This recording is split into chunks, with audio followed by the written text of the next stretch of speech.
everybody, I want to share with you today my folder of my budget goals for 2021 and just kind of show you my system. I am not complicated. I don't have a fancy spreadsheet. I have my little budget form. I use that every month, and then I am a paper and pencil girl. So this is how I keep track of our spending, and maybe you can get something helpful from this video. So I have 2019. Here were our goals. Here was where I kept track. This was really the first year, 2019, that I started paying extra on the principal. And so I just listed, I was actually doing after school tutoring at this time. And one of my goals is that all of my tutoring money would go directly to the mortgage. So that's what I did for a year. And then of course, any other money that we would have, I put it on the mortgage too, if it was just extra. So at this point I was actually working full time. But this was really when I first started trying to increase principal on the mortgage. And so I was pretty aggressive. You can see I put like $395 and $598. I put like a good some months I put less towards the mortgage. But I ended up putting $3,380 extra dollars towards the principal on the mortgage that year. And so at the end of 2019, we had $68,007 left on our mortgage. Now we've had our mortgage for a while, and we've really just started focusing on trying to pay it down more aggressively. I have a mortgage statement kind of showing that.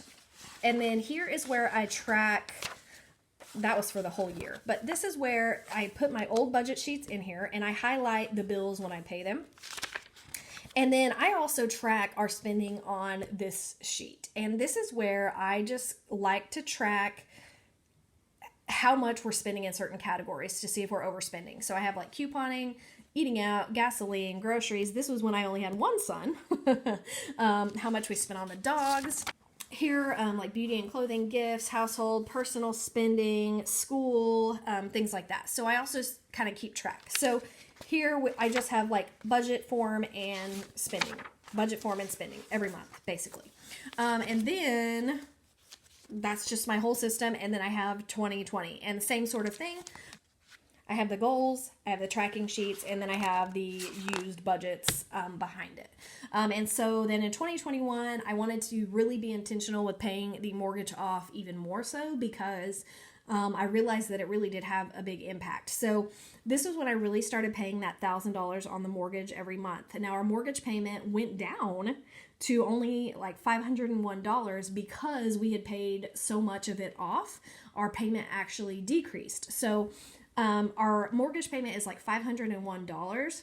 Our house is very small. It's 1,200 square feet, and our original loan was only for $88,000. So our house was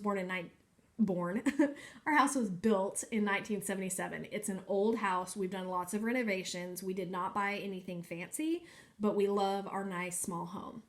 Anyway, our original loan was very low anyway, but we tried to pay it off a lot. So, by paying $1,000 on the mortgage every month, I'm able to put $498 extra dollars towards the principal every month, which has made a huge impact.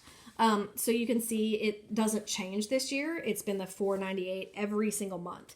And I have not sent in the last mortgage payment yet for the month.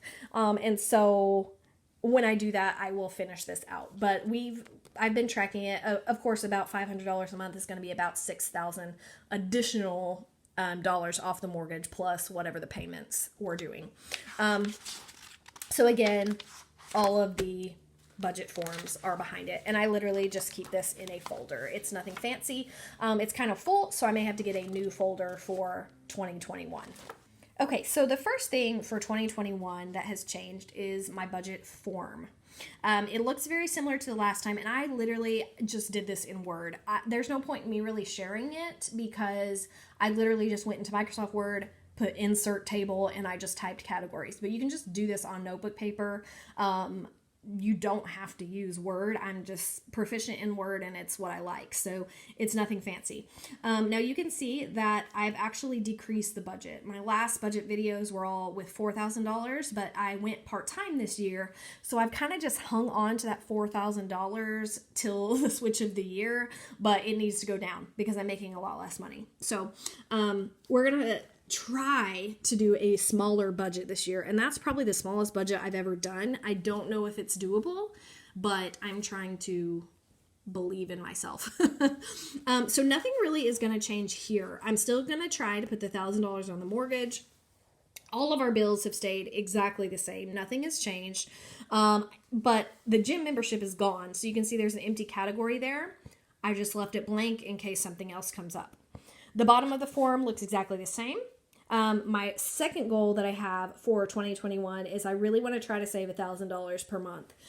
We recently opened some investment accounts and it has drained our savings. So we opened up a Roth IRA for me and my husband, and we opened up a 529 like an educational savings account type thing for both of my sons. So that took a lot of money up front to open those accounts. And so our savings is drained of $12,000 because that's kind of what it took to kind of fund and open those accounts initially.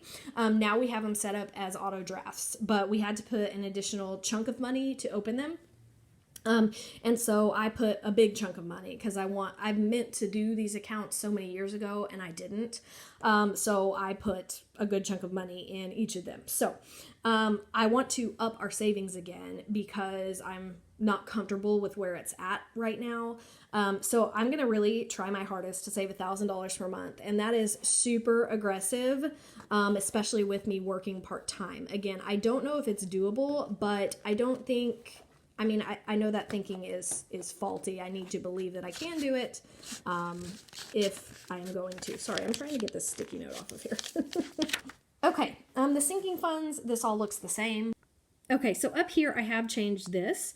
So I am putting how much money we make a month, and the $700 every single month is going to be auto drafted into investment accounts. Those are the 2 Roth IRAs and the 2 529s. And then if I try to save $1,000 in savings every month, which is my goal, I will have $3,566 to live off of, thus the total over here and why it has changed. So for the investment accounts, I am planning to withdraw $200 a month for each boy and $150 a month for me and my husband. And again, we're at the point now where we don't have any debt other than our house.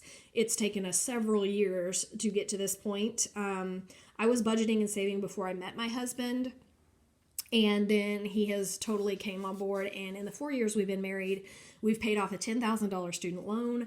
We have paid off a $7,500 truck for him. We've cash flowed 2 children and paid off all of those medical bills. All in that time. So we're just now at the point where we can start saving for college and retirement a little bit better. And so I'm really excited about that this year because that's going to be totally brand new and I've never done that before. So let's hope it pays off. I don't know. All of this has stayed exactly the same. And so that's really it. That's the changes that are new for 2021. And I've also made some things to help us track our progress that I will put in the folder when I get set up for the new year. So I have my savings goal every month, and I have our mortgage goal to pay $1,000 every month. And I just kind of I literally just did a table in Word, and I'm hoping to kind of color those up every month that we achieve that, just because that helps motivate me. Okay, this is my goal sheet. Again, it talks about saving the $1,000 a month. It talks about paying the $1,000 on the mortgage. It talks about I want to dramatically reduce my impulse spending, and I want to stop drinking Diet Coke. So some of those goals are rather personal. So there's the updated budget form. Here is another form I'm going to use to just check off that $200 withdraw every month for the boys' education accounts. I just want to, when I see that it's withdrawn from the bank account, I just want a place to check that it actually happened. And this is the same thing for the Roth IRAs. Here are the Dave Ramsey baby steps, and you can see we've done pretty much the first 4. Again, I do use my credit card here and again. We do have an emergency fund saved. We don't have debt. We do have 6 months of living expenses in our savings account. And so now this is where we're working on the Roth IRAs, the kids' college. We have retirement through our work as well. And so this is kind of where I'm at and why we are currently starting with some of these little investment accounts in 2021 because that is where we are. And really, I'm kind of simultaneously working on 6 as well because I do put extra on the mortgage every month. And I'm hoping to put a big chunk on it this year like I did last year as well. So I'm kind of doing 4, 5, and 6 sort of at the same time, just because we're very disciplined in our budgeting and our spending, and I feel like we can. This is the last little page that I have, and this is where I'm just going to track our savings. So I'll just put how much we had to withdraw, or how much we deposited into savings every month and how much we had to withdraw just to see if we reach my goal of putting $1,000 a month in there. I'm not, that's the most I've ever tried to save in a month, and I'm wary, but I think I'm disciplined enough to do it. So hopefully you guys will come on that journey with me. So I just wanted to share some of my 2021 budget and spending forms and let you kind of see what I'm doing. If you'd like to see a video of when I actually put these in the folder and get them set up, let me know. I'd be happy to do it. Again, I just put this and the goals in a little kind of slick sheet, I guess you could call it. And then I just put all of the forms behind it for the year. So let me know if you have any questions. Let me know if you have any comments, and I will see you next time. Bye.